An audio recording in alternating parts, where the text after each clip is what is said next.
If your kick sounds weak and your low end is clashing, you're probably making this mistake.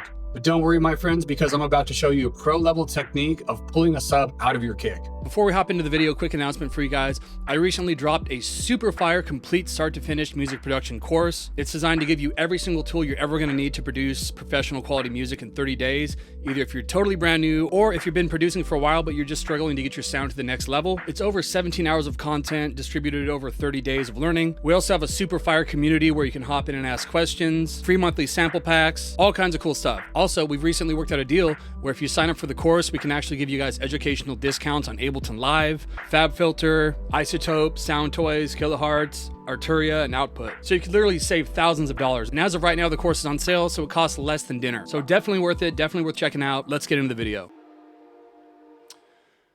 Alrighty, so we have a pretty basic drill loop for our example here.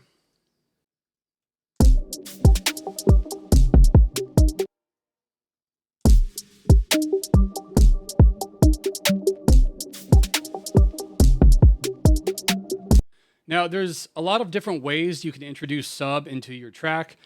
You always want something in your sub frequencies. This is a kind of like drill, hip hop, trap kind of beat. So we obviously want a sub. One way we could do that is we can go and find a sub. We can layer it with our kick. We can sidechain it. We can do all that stuff. We can synthesize a kick if we wanted to make one from scratch, or we can actually just pull a kick, or we can actually just pull a sub out of our kick. Let me show you what I mean when I say that and how to do that exactly. So we have our kick here. It's a good thumpy kick if we look at it on an EQ. It's got a lot of low frequency information, so it's good. It's primed to turn into a sub. However, we really want that boominess and that decay that a sub would bring. So we're going to use a couple plugins, all Ableton stock, in order to do that. The first one is going to be called Drum Bus. So this is an excellent Ableton device that allows you to add color and compression and all different types of stuff to your drums. In this example, we're going to use it to pull a sub out of our kick. So the first thing we're going to look at is what key our track is in. This loop is in C minor, so we're just going to kind of roll with that. So what I'm going to do is I'm going to turn up the boom. And this essentially, in and of itself, is pulling a sub out of the kick. However, we want to make sure that it's in the right key. That's where frequency comes in. So notice when we're adjusting this frequency knob, we have this reading down here that's going to tell us what key it's in. So if we can get this low C, sometimes it's not really audible. We're going to do that and adjust the boom.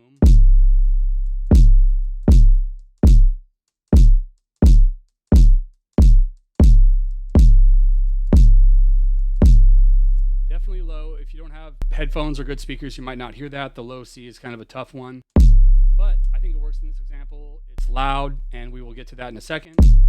So already we have this big sub pulled out of our kick. But we're not going to stop there. What we're going to do is we're going to add an erosion, and this is going to give that kind of like blown out speaker effect. I like to use wide noise because we already have so much low-end information with the big sub that if we crank this up, it's going to add a nice little razzle on the sides.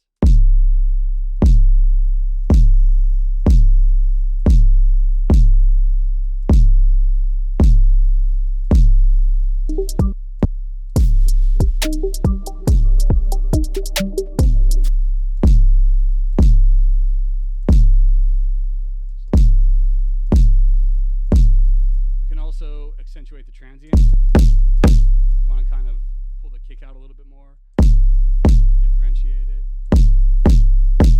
Just for a little extra distortion. We don't really need that in this situation. So the drum bus into the erosion. Then I'm going to run this into utility, and the reason I'm doing this is because we want to make sure that all this information, this huge sub we have, is going to be in mono. So we're going to use this option here that says bass mono. So I'm going to do that, and I'm going to put it right at about 200, just so we know all this information is in mono. It's not going to conflict with the melody or the top end or anything like that. Then the last thing I'm going to do is run this into a limiter.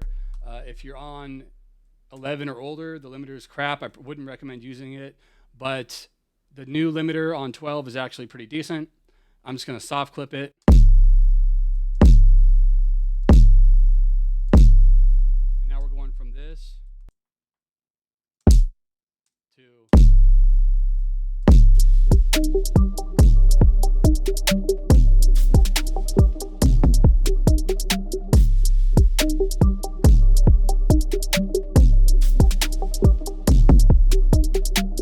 that, my friends, is how you make a sub out of your kick. Thanks for watching. I'll see you guys next time.